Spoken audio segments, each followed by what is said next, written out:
The water was backing up into my garage again, and I knew exactly who was going to blame me for it. I stood there in my driveway, watching muddy water creep across the concrete floor where I kept my tools and lawn equipment. This was the third time in 2 months, and I was done pretending it was normal. My name is Henry Turnbull, and I have been living in Meadowbrook Estates in Charlotte, North Carolina for 5 years. The neighborhood was beautiful when I moved in. Tree-lined streets, well-maintained homes, and what I thought was a competent homeowners association. That last part turned out to be wildly optimistic. The flooding always happened after heavy rain, which we had gotten plenty of last night. About 3 inches according to the news. But 3 inches should not turn my garage into a wading pool. I grabbed my phone and took several photos of the water damage, then walked down to the street to see what was causing the backup. The culvert at the end of my property line was completely clogged. Leaves, branches, and what looked like half a tree were jammed into the opening. Water pooled across the street, and I could see it was affecting at least 2 other houses on my block. I took more photos, making sure to capture the extent of the blockage. My phone rang before I could even get back inside. The caller ID showed Meadowbrook HOA. I considered letting it go to voicemail, but that would only delay the inevitable. "Hello, Mr. Turnbull. This is Patricia from the HOA board." Patricia Henderson was the vice president of our association, a woman in her late 40s who treated every neighborhood issue like a personal attack on her authority. "We have received multiple complaints about flooding on Oakmont Drive. Your property appears to be the source." I felt my jaw tighten. "Patricia, the flooding is coming from the culvert. It is completely blocked." "Exactly," she said, her tone sharp. "That culvert runs along your property line. According to our records, maintenance of drainage features adjacent to individual lots is the responsibility of the homeowner." That does not make any sense. The culvert is not on my property. It is in the street right-of-way. "Mr. Turnbull, I am looking at our governing documents right now. Section 12, paragraph 4 clearly states that homeowners are responsible for maintaining drainage features that directly affect their property." I walked back toward my house, phone pressed to my ear. "Send me that section. I want to read it myself." "I will have our property manager email it to you within the hour. In the meantime, we need you to clear that culvert immediately. The water is backing up into the Johnsons' basement, and the Williamses are reporting damage to their landscaping. I will look at the documents you send, and we can discuss this." "There is nothing to discuss, Mr. Turnbull. Clear the culvert by end of business today, or we will have to assess fines for non-compliance with HOA directives." She hung up before I could respond. I stood in my driveway, staring at my phone and trying to remember why I thought buying in an HOA community was a good idea. Right, the neighborhood was nice, and the houses held their value. But nobody warned me that I would be dealing with people who acted like petty dictators over drainage ditches. The email arrived 45 minutes later. I sat at my kitchen table with a cup of coffee and read through section 12, paragraph 4. The language was vague, talking about drainage features and property maintenance, but it definitely did not say that homeowners were responsible for public infrastructure like culverts. The section seemed to refer to things like French drains, gutters, and downspouts. I called my neighbor, Mike Williams, who had lived in Meadowbrook for almost 15 years. He picked up on the second ring. "Hey, Henry, I am guessing this is about the flooding. Patricia just called and told me I need to clear the culvert myself." "Have you ever heard of the HOA making individual homeowners maintain street culverts?" Mike laughed, but it was not a happy sound. "Oh man, they are trying that again. They pulled the same thing on the Hendersons about 4 years ago, Different culverts, same story. The Hendersons actually paid to have it cleared because they did not want to fight about it. So it is not actually our responsibility. Hell no. Those culverts are part of the storm water management system for the entire development. The HOA is supposed to maintain them. It says so right in the original development plans filed with the county. This was exactly what I needed to hear. How do you know about the development plans? I was on the HOA board for 2 years, back when we actually cared about doing things right. Got burned out dealing with people like Patricia who just want to boss everyone around. Those plans are public record at the county engineering department.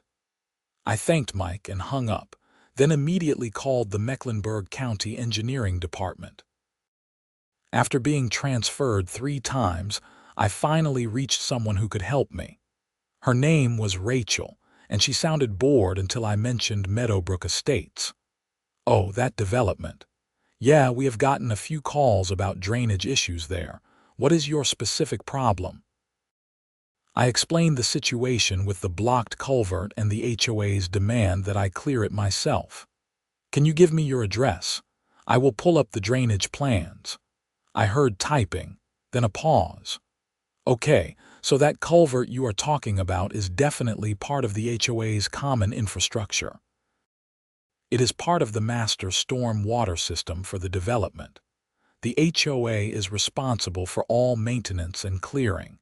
Individual homeowners have zero responsibility for those culverts. That is what I thought. Can you send me something in writing that confirms that? I can email you a copy of the relevant portion of the drainage plan, along with a memo explaining the maintenance responsibilities. Give me your email address.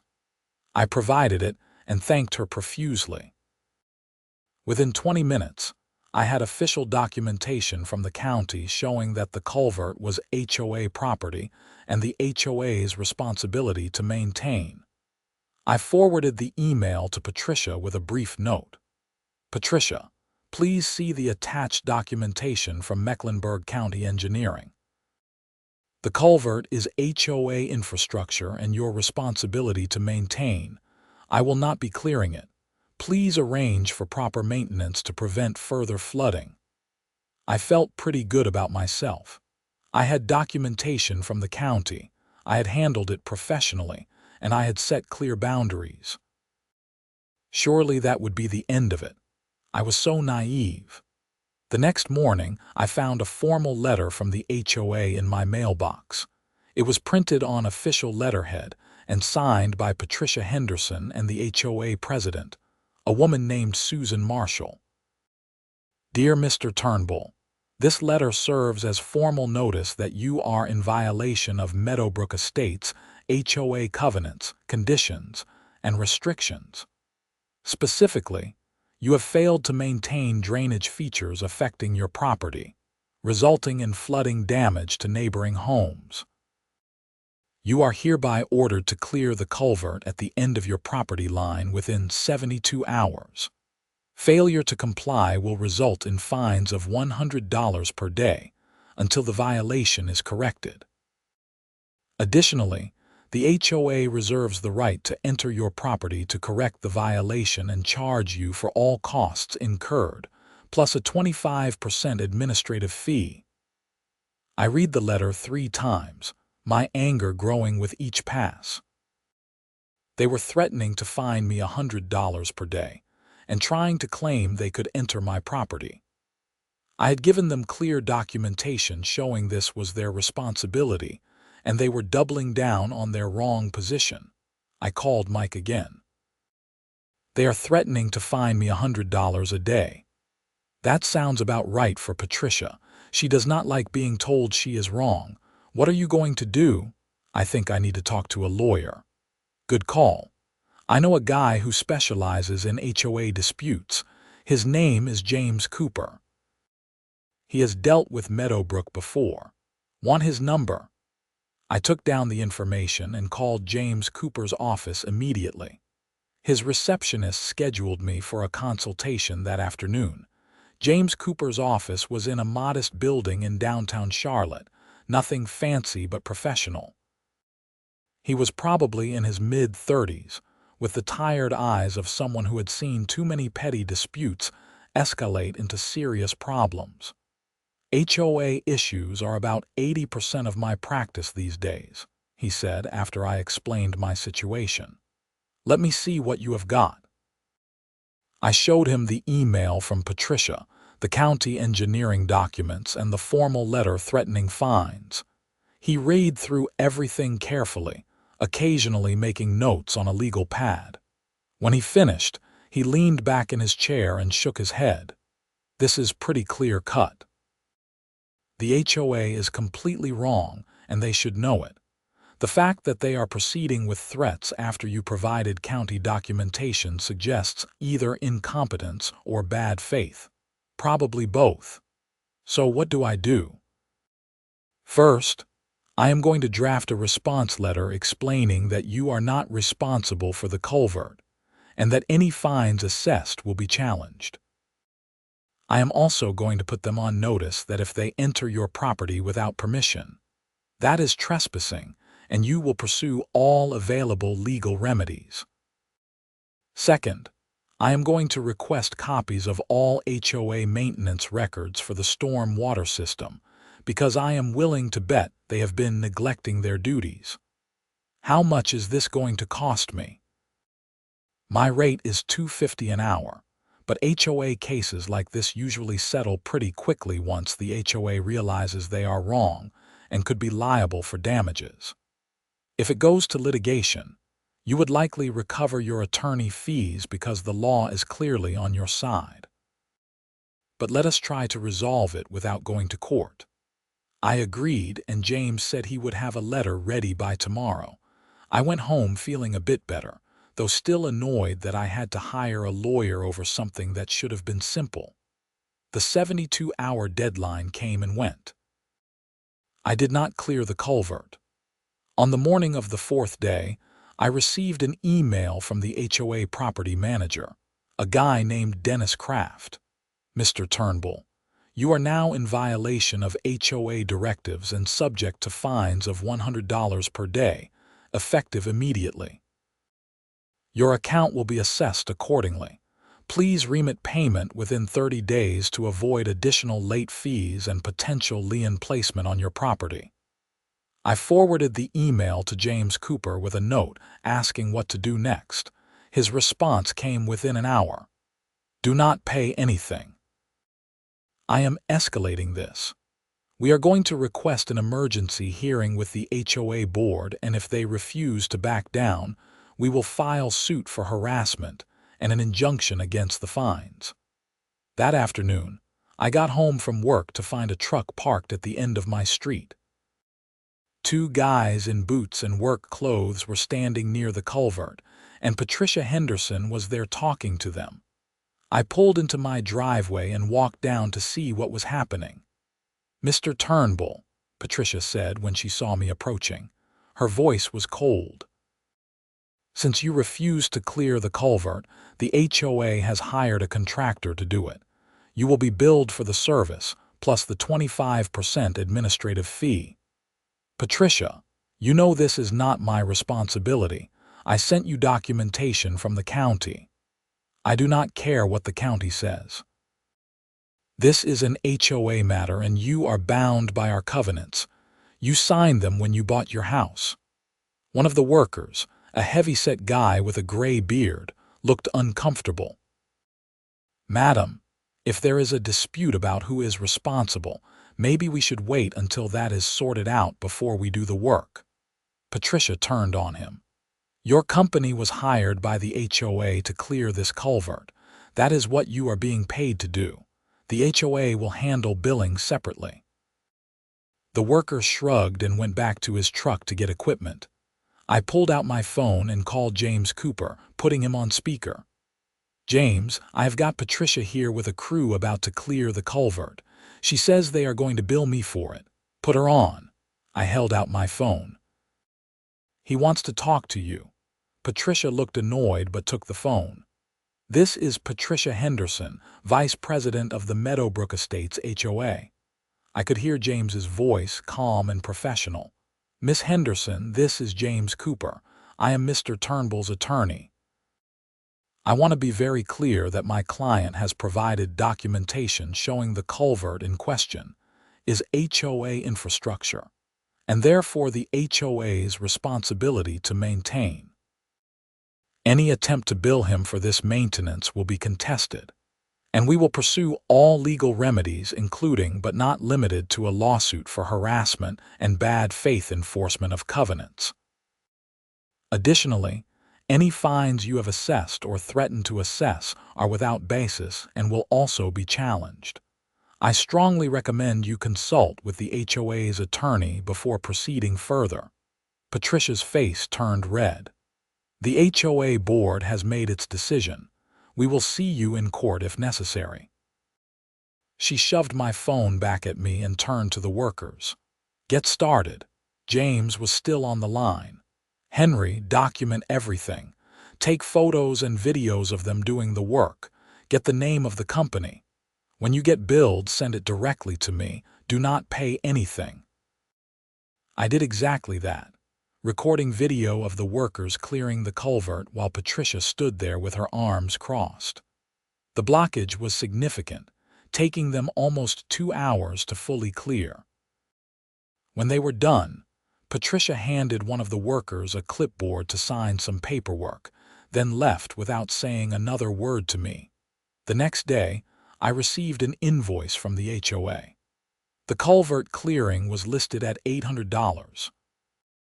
With the 25% administrative fee, the total came to $1,000. Combined with 4 days of $100 fines, my HOA account supposedly showed a balance due of $1,400. I scanned the invoice and emailed it to James. His response was brief. Perfect. This is exactly what we need. I am filing suit tomorrow. James Cooper filed a lawsuit in Mecklenburg County Superior Court on my behalf 3 days later. The complaint sought a declaratory judgment that the culvert was HOA property, and I had no maintenance responsibilities, an injunction against the fines, damages for harassment and bad faith, and recovery of my attorney fees. The HOA had 30 days to respond. In the meantime, I received another letter from Dennis Kraft, the property manager, stating that my HOA account was delinquent and I needed to pay immediately to avoid further action. I ignored it. James had advised me not to communicate directly with the HOA anymore. Everything would go through him. About 2 weeks after the lawsuit was filed, James called me with an update. The HOA's attorney reached out. His name is Gary Morrison. He has reviewed the case and advised the HOA that they are in a bad position. He wants to schedule a settlement conference. Does that mean they are backing down? Probably. Morrison is a smart lawyer. He knows they are going to lose and he does not want to waste time and money on a trial. But Patricia Henderson is apparently making this difficult. Morrison said she is insisting they fight it. So what happens next? We go to the settlement conference and see if we can work something out. If not, we proceed to trial. But my guess is Morrison will convince the board to settle once they realize how much this is going to cost them. The settlement conference was scheduled for 3 weeks later at Morrison's office. I took a half-day off work to attend. James picked me up and we drove together, going over strategy in the car. Let me do most of the talking, he said. If they ask you direct questions, answer honestly but keep it brief. Do not get emotional, even if Patricia tries to provoke you. She seems like the type who will try. Morrison's office was in a high-rise in downtown Charlotte with a nice view of the city. We were shown to a conference room where Gary Morrison, Patricia Henderson, Susan Marshall, and Dennis Kraft were already waiting. Morrison stood and shook our hands. He was in his 50s, professional and courteous. Patricia did not acknowledge me at all. Susan Marshall gave me a tight smile that did not reach her eyes. She was probably in her mid-50s, well-dressed in a way that screamed old money. We all sat down and Morrison started the meeting. "Thank you all for coming. We are here to see if we can resolve this matter without the expense and uncertainty of trial. Mr. Cooper, would you like to start?" James opened his folder. "My client's position is simple. The culvert in question is part of the HOA's common infrastructure. This is confirmed by county records and the development's original drainage plan. Mr. Turnbull has no responsibility to maintain it. The fines assessed against him are without basis, and the attempt to charge him for the HOA's maintenance obligations constitutes bad faith and harassment." Morrison nodded. "I have reviewed the engineering documents provided by the county. I agree that the culvert appears to be HOA infrastructure.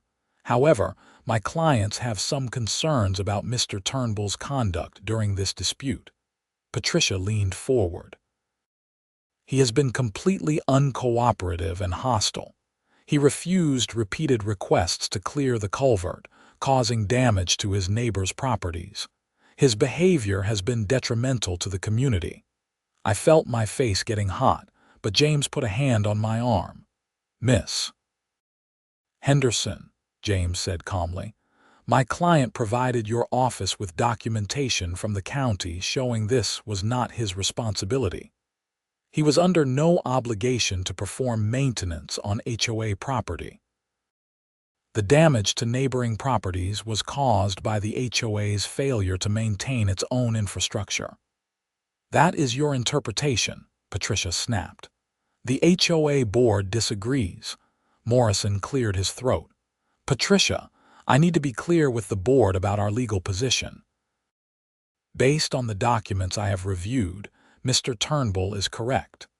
The culvert is HOA property. If we proceed to trial, we will very likely lose.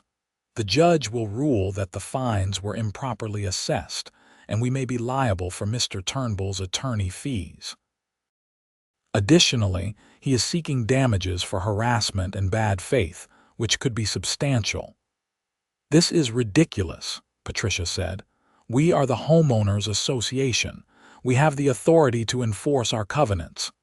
"You have the authority to enforce valid covenants," Morrison corrected. "You do not have the authority to force homeowners to maintain HOA property and then fine them when they refuse to do something they are not required to do." Susan Marshall spoke up for the first time. "What are you suggesting, Gary?" "I am suggesting we settle. We drop all fines against Mr. Turnbull, acknowledge that the culvert is HOA property and we will maintain it going forward, and we all walk away without further litigation." "What about his attorney fees?" Patricia asked. "We have spent money on this too." "If we go to trial and lose, the court will almost certainly order the HOA to pay Mr. Turnbull's attorney fees. Right now, those fees are probably around $3,000 or $4,000. If we go to trial, that could easily double or triple. Plus, we would be paying me to defend the case. We are talking about potentially $20,000 or $30,000 in legal expenses, all coming from HOA funds." I saw Susan Marshall's expression change. She was doing the math in her head and did not like the result. "And the damages claim?" Susan asked. Morrison turned to James. "Would your client be willing to waive the damages claim if the HOA drops all fines and agrees to pay his attorney fees to date?" James looked at me. We had discussed this possibility. I did not really want to drag this out forever, and recovering my attorney fees would make me whole. "That would be acceptable," I said. Patricia looked like she wanted to argue, but Susan cut her off. "I think we should take this offer. We need to vote on it." "The board can vote right now if you want," Morrison said. Patricia crossed her arms. "I vote no. This sets a terrible precedent. Homeowners will think they can ignore HOA directives whenever they want." "I vote yes," Susan said. This has gone on long enough, and we need to stop wasting HOA money on a losing case. Dennis Kraft raised his hand slightly. I am not on the board, but from a management perspective, I think settling makes sense. Morrison looked at Patricia. The board has 2 members present. We need a tiebreaker. Can we call the other board members? Susan pulled out her phone. I will call Richard. She stepped out of the conference room. We sat in awkward silence for a few minutes until she returned. Richard votes yes to settle.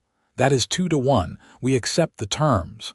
Patricia stood up abruptly, her chair scraping loudly against the floor. This is a mistake. You are undermining the authority of this board. She walked out, slamming the door behind her. Morrison looked embarrassed. My apologies.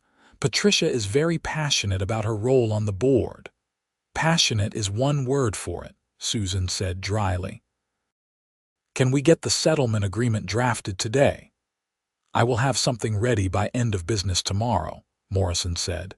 James and I left the meeting feeling victorious. The HOA would drop all fines, pay my attorney fees, and acknowledge in writing that the culvert was their responsibility.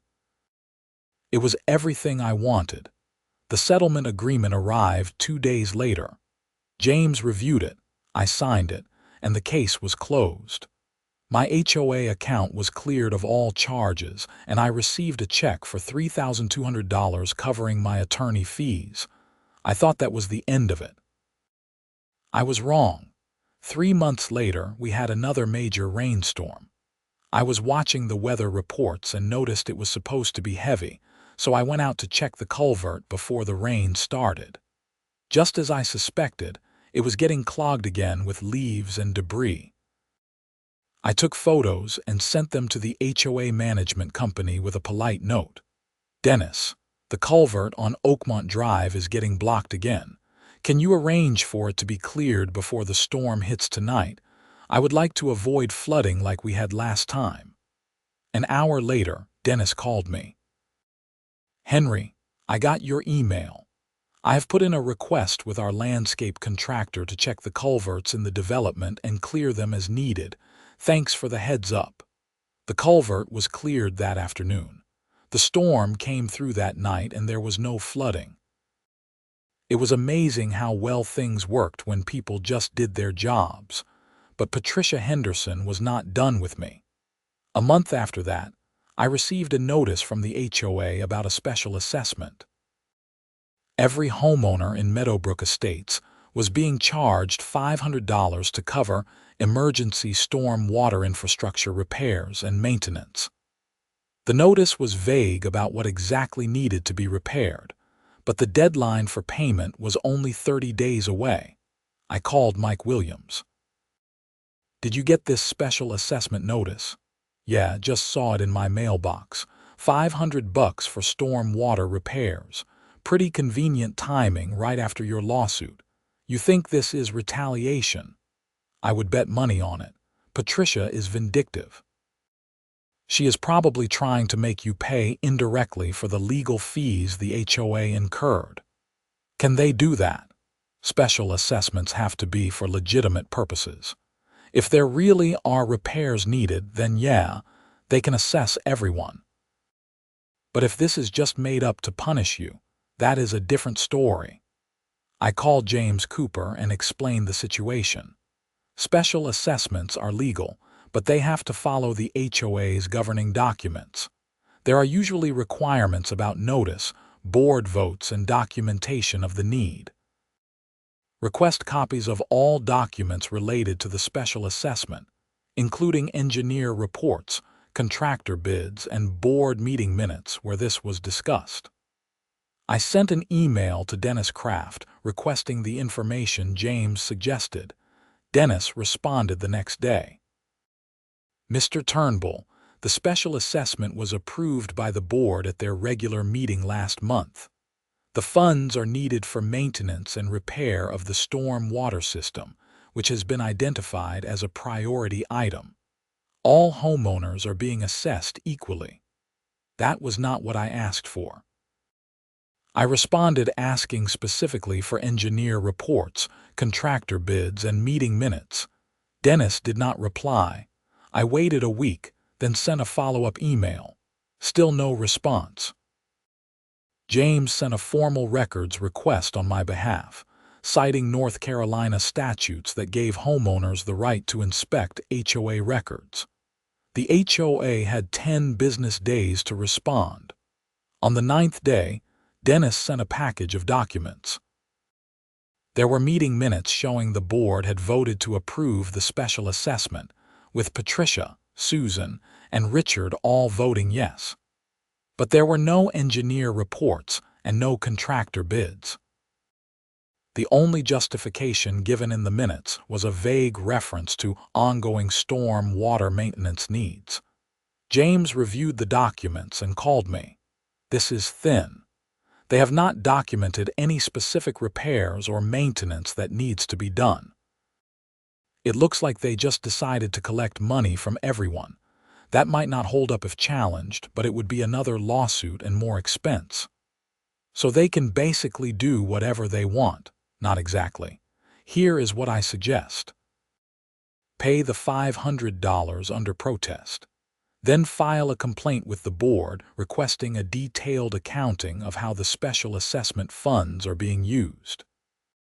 If they cannot provide legitimate documentation, you can demand a refund and potentially file suit on behalf of all homeowners for misuse of HOA funds. I did not love the idea of paying $500 for nothing, but I also did not want to get hit with late fees and have them threaten to lien my property. I wrote a check with "paid under protest" written in the memo line and sent it to the management company. 6 months went by. I heard nothing about what the special assessment money was being used for. The storm water system seemed to be functioning fine. Culverts were being cleared regularly. There was no obvious sign of any major repairs or maintenance. I started talking to my neighbors. Everyone had paid the special assessment, but nobody knew what it was for. Mike Williams had asked at the annual homeowners meeting and been told the funds were being held in reserve for necessary infrastructure work. That was bureaucratic speak for "we are not going to tell you."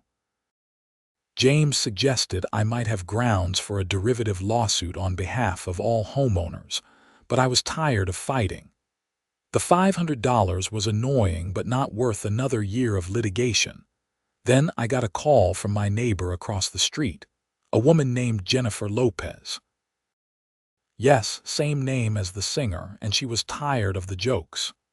"Henry, have you seen what they are doing at the community pool?" "No, what is going on?" "They are putting in a new deck and furniture, really fancy stuff." I was talking to the contractor and he said the HOA is spending almost $20,000 on it. A horrible suspicion formed in my mind. "When did they start the work?" "Just this week." "Why?" "I will call you back." I called James Cooper immediately. "I think the HOA used the special assessment money to upgrade the pool deck instead of storm water infrastructure." "Can you prove it?" "I can get photos of the work being done, and there must be invoices or contracts." "Get the photos." I will send another records request demanding all documentation related to use of the special assessment funds. I drove to the community pool that evening and took extensive photos and video of the construction work. The old deck was being torn out and replaced with composite material.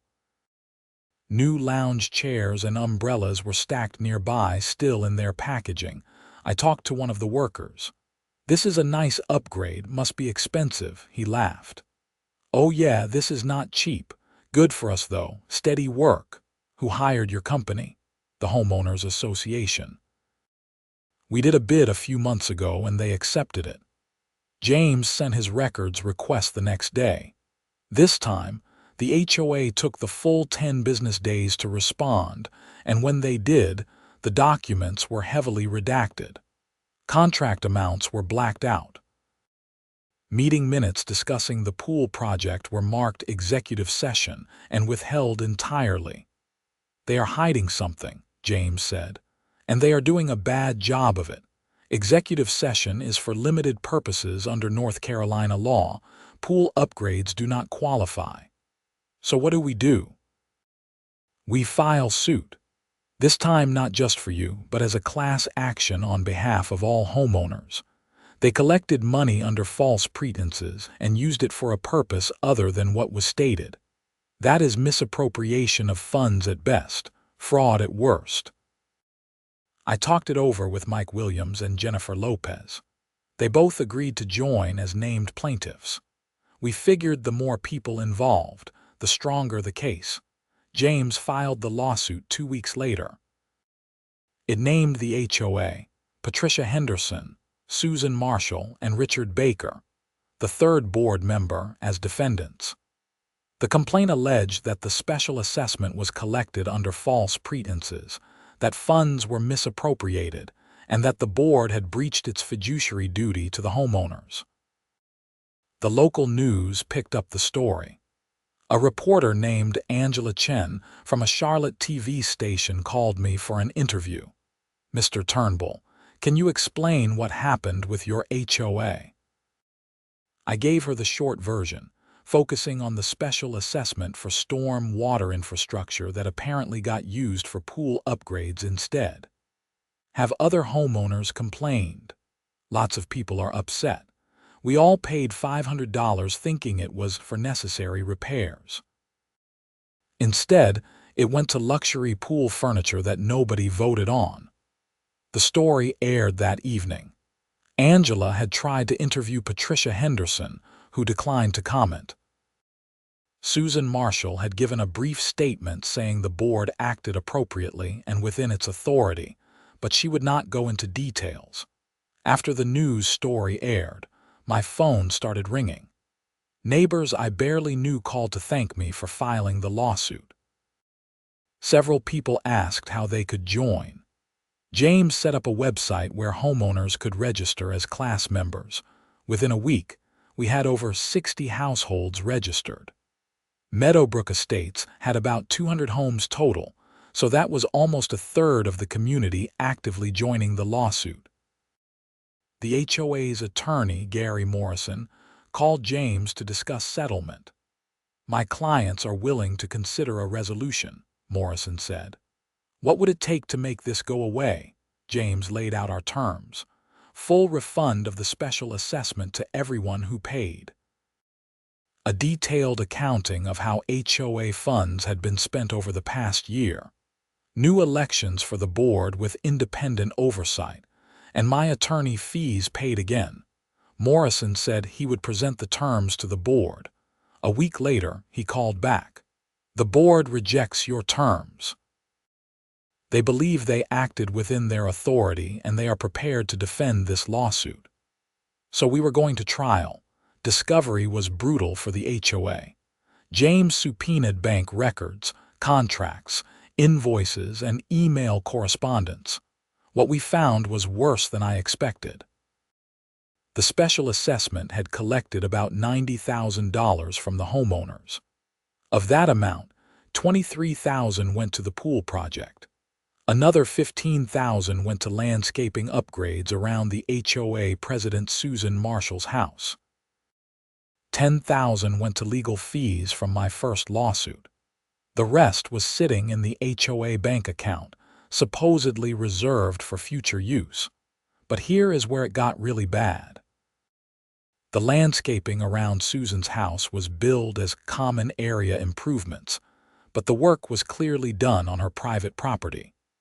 We had photos showing new trees, shrubs, and a stone wall that were entirely within her lot lines. James sat in my living room showing me the documents. "This is embezzlement. Susan Marshall used HOA funds to improve her own property. That is a crime. What do? I am obligated to report this to the district attorney. We are talking about potential criminal charges, not just a civil lawsuit. Will that complicate our case?" Actually, it might help. Once criminal charges are filed, the board members will be scrambling to distance themselves from Susan. We might get a quick settlement. James sent a letter to the district attorney's office detailing what we had found. He included copies of the bank records, invoices, and photos showing the landscaping work on Susan's property. 2 weeks later, a detective from the Charlotte-Mecklenburg Police Department called me. "Mr. Turnbull, this is Detective Karen Morris. I am investigating allegations of embezzlement and misappropriation of funds involving your homeowners association. I would like to talk to you and your attorney." We met with Detective Morris at the police station the next day. She was in her 40s, professional and thorough. We spent 2 hours going through all the documents and explaining the timeline of events. "This is pretty clear," Detective Morris said when we finished. "Susan Marshall directed HOA funds to be used for work on her personal property. That is textbook embezzlement. I am going to recommend charges to the district attorney." "What about Patricia Henderson?" I asked. "She was pushing all the retaliation against me. Being vindictive is not necessarily criminal. Did she personally benefit from the misuse of funds?" "Not that we can prove," James said. "She just seems to enjoy making people miserable." Detective Morris smiled slightly. "Unfortunately, being a terrible HOA board member is not illegal, but if we can show she knew about the embezzlement and helped cover it up, that might be conspiracy or accessory charges." The detective continued her investigation over the next month. She interviewed other board members, the property manager Dennis Kraft, and several contractors who had done work for the HOA. Richard Baker, the third board member, apparently cooperated immediately. He claimed he had no idea Susan was directing HOA funds to her personal property. The invoices that came to the board just said common area landscaping, and he had no reason to question them. Dennis Kraft, the property manager, told a different story. He said Susan had specifically instructed him to approve invoices for work at her house, and to describe them as common area improvements. He had questioned whether that was appropriate, and Susan had told him it was fine because her property was highly visible, and improving it benefited the whole community's property values. Dennis said he was uncomfortable with it, but Susan was the HOA president, and he did not think he could refuse. Based on the evidence, the district attorney filed charges against Susan Marshall for embezzlement and obtaining property by false pretenses. The charges related to about $14,000 in landscaping work that had been done on her private property using HOA funds. Susan hired a criminal defense attorney and maintained she had done nothing wrong. Her position was that the landscaping around her property did benefit the community because her house was at the neighborhood entrance, and improving its appearance improved everyone's property values. It was a weak argument and everyone knew it.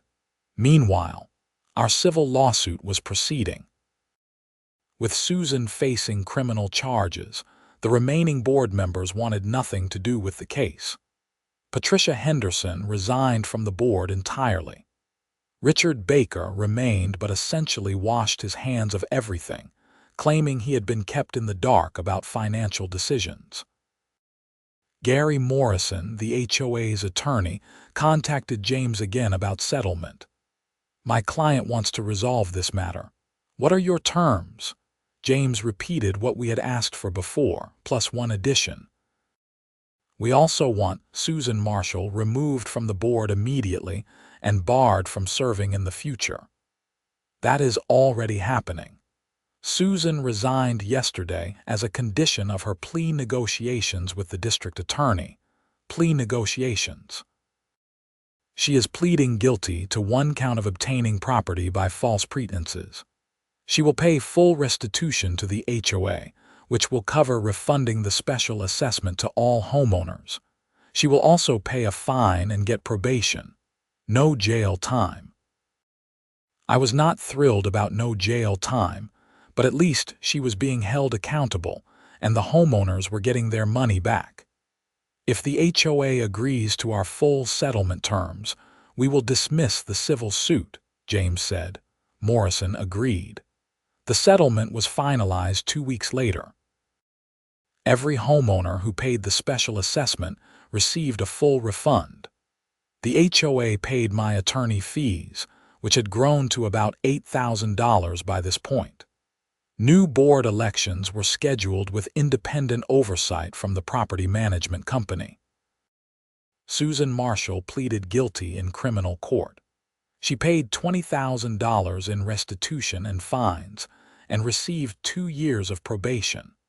Her mugshot and story were in the local news. She put her house up for sale within a month and moved out of Meadowbrook Estates shortly after. Patricia Henderson was already gone. She had bought a condo in downtown Charlotte and left the neighborhood without saying goodbye to anyone. I heard through the rumor mill that she was complaining about how ungrateful and difficult homeowners were. Nobody missed her. The new HOA board was elected 3 months after the settlement. Mike Williams ran and won a seat. So did Jennifer Lopez. They immediately set about making the HOA more transparent and accountable. Board meetings were recorded and posted online. Financial statements were distributed quarterly. Homeowners were actually invited to participate in decision-making. It was revolutionary and also just basic common sense. The culvert at the end of my street got added to a regular maintenance schedule. The landscaping crew checked and cleared all storm water infrastructure quarterly. We have not had flooding issues since. I ran into Dennis Kraft, the property manager, at a coffee shop about 6 months after everything was resolved. He looked relieved to see me. "Henry, I owe you an apology. I should have pushed back harder when Susan and Patricia were making all those demands. I knew they were wrong, but I did not want to rock the boat. You testified about what Susan was doing. That took courage. It was the right thing to do. I am glad it worked out. The new board is much better to work with." "That is good to hear. You know what the funny thing is? All of this could have been avoided if they had just listened to you in the first place. You showed them the county documentation proving the culvert was HOA property. They should have said you are right, thanks for pointing that out, and moved on. Instead, they turned it into a war." He was right. The whole mess had started because Patricia Henderson could not admit she was wrong, and Susan Marshall saw an opportunity to misuse HOA funds. 2 years of conflict, tens of thousands of dollars in legal fees, a criminal conviction, and complete upheaval of the HOA board, all because they would not acknowledge a simple fact. I still live in Meadowbrook Estates. The neighborhood is nice, and now the HOA actually works the way it is supposed to. Mike Williams jokes that I should run for the board, but I have had enough of HOA politics to last a lifetime. Every time it rains heavily, I walk down to check the culvert. It is always clear. The landscaping crew does their job, and the storm water system works like it was designed to. Sometimes I think about how close I came to just clearing the culvert myself that first time Patricia called. It would have saved me a huge amount of stress and conflict. But then the HOA would have continued to push maintenance costs onto individual homeowners. Susan Marshall would have continued embezzling funds, and nothing would have changed. Standing up to them was the right thing to do, even though it was exhausting and expensive and consumed way too much of my life for 2 years. My property value has gone up since the news stories about the HOA corruption. Apparently buyers like knowing that the neighborhood dealt with its problems and came out stronger. The real estate agents market Meadowbrook as a community with transparent governance and engaged homeowners. Who would have thought that a blocked culvert would lead to all of that? Last week I got a thank you card in the mail from Jennifer Lopez. Inside she had written, "Thanks for not backing down. You made this neighborhood better for all of us." I put the card on my refrigerator. This whole experience taught me some important lessons. First, document everything. I took photos and videos of everything related to the culvert and the flooding. Those records were crucial in proving my case. Second, know your rights. The HOA was banking on me not knowing that the culvert was their responsibility. When I did the research and got documentation from the county, their whole argument fell apart. Third, do not be afraid to hire a lawyer when you need one. James Cooper cost me money upfront, but he saved me from being railroaded by the HOA, and ultimately I recovered my attorney fees anyway. Fourth, bad leadership hurts everyone. Patricia and Susan were not just making my life difficult. They were mismanaging the HOA and misusing funds that belonged to all the homeowners. Getting them out helped the entire community. And fifth, sometimes you have to fight. I did not want to spend 2 years in conflict with my HOA. I would have much preferred to just live my life and not deal with any of this. But once the HOA started making unreasonable demands and threatening fines, I had to stand up for myself. If I had not, they would have kept pushing and the situation would have gotten worse. The culvert still runs along my property line. Every time I see it, clean and clear and draining properly, I feel a sense of satisfaction. That is how infrastructure is supposed to work. The HOA maintains it, homeowners benefit from it, and nobody has to fight about whose responsibility it is. It sounds so simple when you put it that way. But getting to that simple outcome required 2 lawsuits, a criminal investigation, board resignations, and a complete overhaul of how the HOA operated. Change is hard, especially when people in power do not want to give it up. I am just glad it is over. My garage does not flood anymore. My HOA account is clear. The neighborhood is well maintained, and I have a great story to tell at parties about the time my homeowners association tried to make me maintain their infrastructure and ended up with their president facing criminal charges. Life in an HOA is never boring, but these days it is at least boring in the right ways. The board approves landscaping color schemes and sends reminders about trash can placement and organizes the annual neighborhood barbecue. That is what an HOA is supposed to do. Not threaten homeowners with illegal fines or embezzle funds for personal landscaping projects. The bar is low, but we have finally cleared it. I still see Mike Williams regularly. We have become good friends through all of this. He says serving on the board has been surprisingly rewarding now that they are actually focused on serving the community instead of playing power games. Jennifer Lopez is doing great work on the board too. She pushed for the financial transparency measures and got the HOA to hire a new, more responsive property management company. Dennis Kraft was fine, but his company was understaffed and could not keep up with the needs of the neighborhood. The new elections are coming up in a few months. Mike and Jennifer are both running for re-election. I expect they will win easily because homeowners actually like them and appreciate what they have done. It is amazing what happens when your HOA board consists of people who actually care about the community, rather than people who just want power for its own sake. I never heard from Patricia Henderson again after she moved out.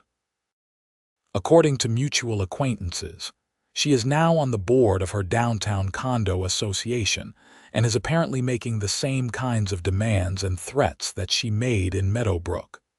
Some people never learn. As for Susan Marshall, her criminal record is public. She has to disclose her conviction when applying for jobs or housing. That is justice, I suppose, though I suspect she still thinks she did nothing wrong and was just caught up in a misunderstanding. The $15,000 in landscaping on her property looks great, I have to admit. The new trees are thriving and the stone wall is attractive. Too bad she had to commit a crime to get it. Her house sold quickly despite the scandal. The new owners seemed nice. They were horrified when they heard the story and made a point of introducing themselves to me when they moved in. "We promise we are not going to embezzle anything," the husband joked. I laughed. The bar for good neighbors really had been set pretty low. My wife thinks I should write a book about this whole experience. She is probably right that other people would find it interesting. HOA horror stories are popular because so many people have dealt with similar situations. But I am not a writer. I am just a guy who wanted his garage to stop flooding and ended up taking down a corrupt HOA board. The engineering documents from Mecklenburg County that started this whole thing are still in a folder on my desk. Sometimes I look at them and think about how such a simple, straightforward piece of information caused so much chaos. The documents clearly showed the culvert was HOA infrastructure, and therefore the HOA's responsibility to maintain. That should have been the end of the discussion. Instead, it was just the beginning of a 2-year saga that involved lawyers, lawsuits, criminal charges, and complete upheaval of neighborhood leadership. All because Patricia Henderson did not want to admit she was wrong and Susan Marshall saw an opportunity to misuse funds.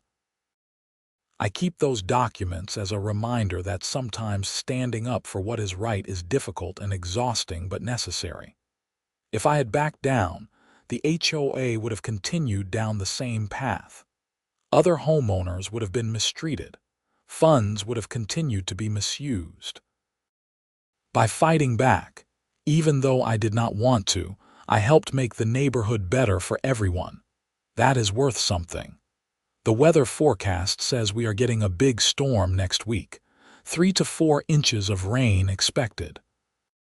I will go check the culvert before it hits just to make sure it is clear, but I am not worried. The HOA has a maintenance schedule now. They do their job. The infrastructure works. That is how it should have been from the start.